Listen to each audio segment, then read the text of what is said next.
Hey everyone, Church of STFU here. I was watching the Young Turks the other day, and they reminded me of this excellent show that Fox had on a couple of years back now, which was basically going to be their competition to the Jon Stewart show. It was called the Half Hour News Hour, and it only ran for, I think, 13 episodes. But those episodes were pure comedic gold. Not because the writing was good or the people that they used were funny. The exact opposite. It was some of the worst written sketches and bits in comedy history.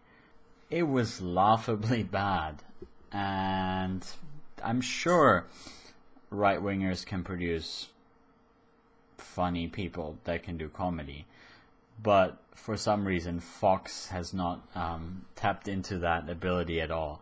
So their two efforts, that and Red Eye, are both abysmal failures. Although the Half Hour News Hour outdoes Red Eye. But without further ado, I want to just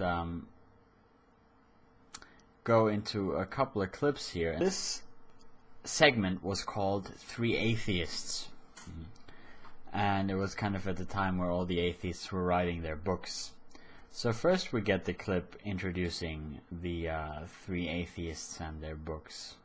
The End of Faith, the God Delusion. God is not great. Few books are more polarizing than the new breed of militant atheist tomes that espouse the rejection of God and religion.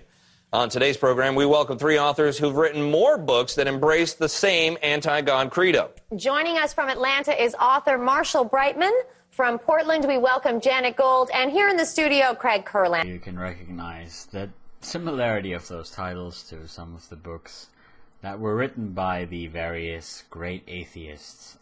And so far, so good. So then the sketch continues, and we get into the first atheist talking about his book, which all turns out pretty uneventful, and he gives his kind of crappy representation of what right-wingers think an atheist extremist kind of sounds like.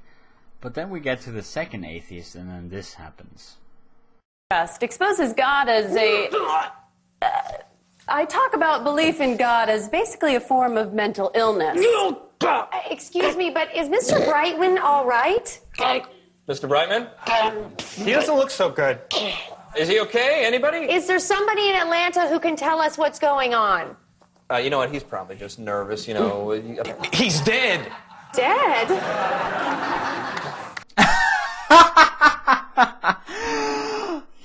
He's dead!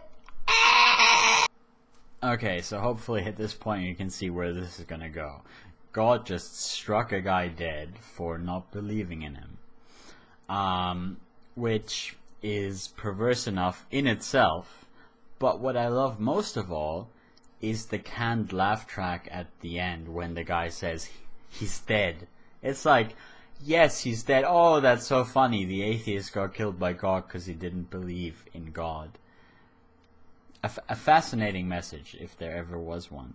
So then let's go to the second atheist finishing up her message.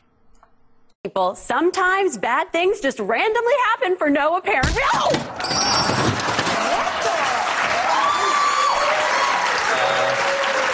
I'm not quite sure. Maybe we're having technical difficulties. Another one bites the dust. Another one bites the dust. And another one gone. And another one gone. Another one bites the dust. Yeah. So, at this stage, the second atheist continues with her whole thing and says, well, obviously, people just die. It's coincidence. And she gets struck by God and dies. And the laugh track is even louder. And it's not just a laugh track. It's people whooping and cheering.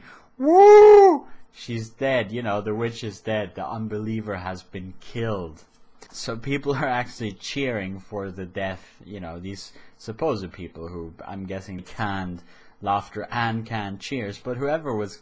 the people that were making this show thought it was appropriate to include cheering at the death of a person for expressing their unbelief. So let's continue to the final atheist. You're right. I am a liar, and I am a sinner, and I need forgiveness from the Lord above. Let us hold hands in great fellowship. Author Craig Kurlander, everybody. Amazing grace, I'll be right how back. sweet that saved a wretch like me.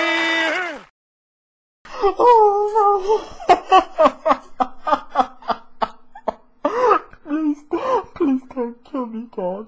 Please don't do it. Please. I'm so young and beautiful. Have mercy.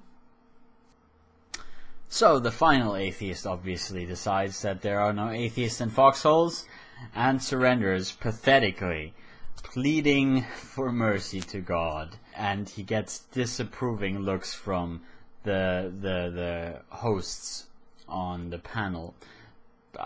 They think he's pathetic because obviously his two other fellow atheists have been terribly murdered live on air, and now this person doesn't want to die, and that's just pathetic. And so he starts begging for his life, and they leave, possibly in disgust, possibly to leave him to his fate. It's not quite sure, but there he kneels in the end, casting a very pathetic shadow.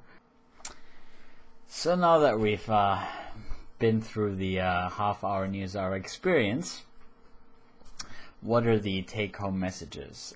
There are two take-home messages there for me. First of all, critical thought, rational thinking, terrible idea.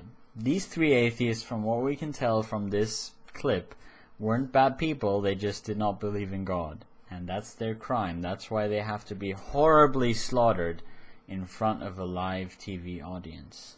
Because they were terrible people.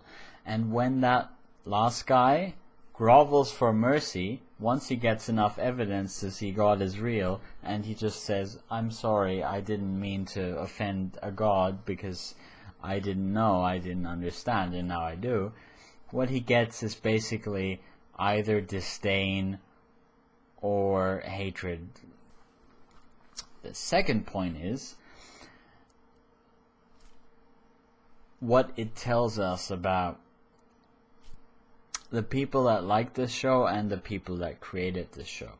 What I really want him to do is smite all those atheists, and it's gonna happen soon.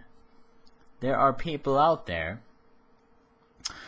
who put forth all these arguments about God being this very difficult to detect entity, and it has to be through faith and everything.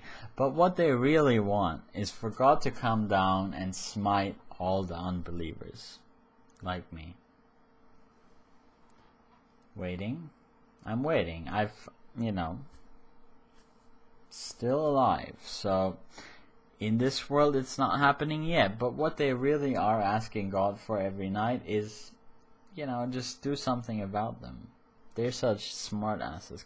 Why would you want to have God suddenly intervene when you've been saying all along that you don't really want God to intervene, because it's all about free will and people have to be able to go to hell without really having proof, because it's all about faith. I have to be honest and I have to be fair. The half-hour news hour was cancelled very, very quickly. So obviously, even the most right-wing of the right-wing people that watch Fox a lot did not enjoy the terrible, horrible, unintentional satire that was the half-hour news hour. So they had much better taste than that, which I find unfortunate, because it was really, really, really good for me. I would have loved to have still been watching it. Alright, so anyways, I am going to go for my Easter dinner. I hope you all have a great Easter. I will see you guys all later. Have a great time.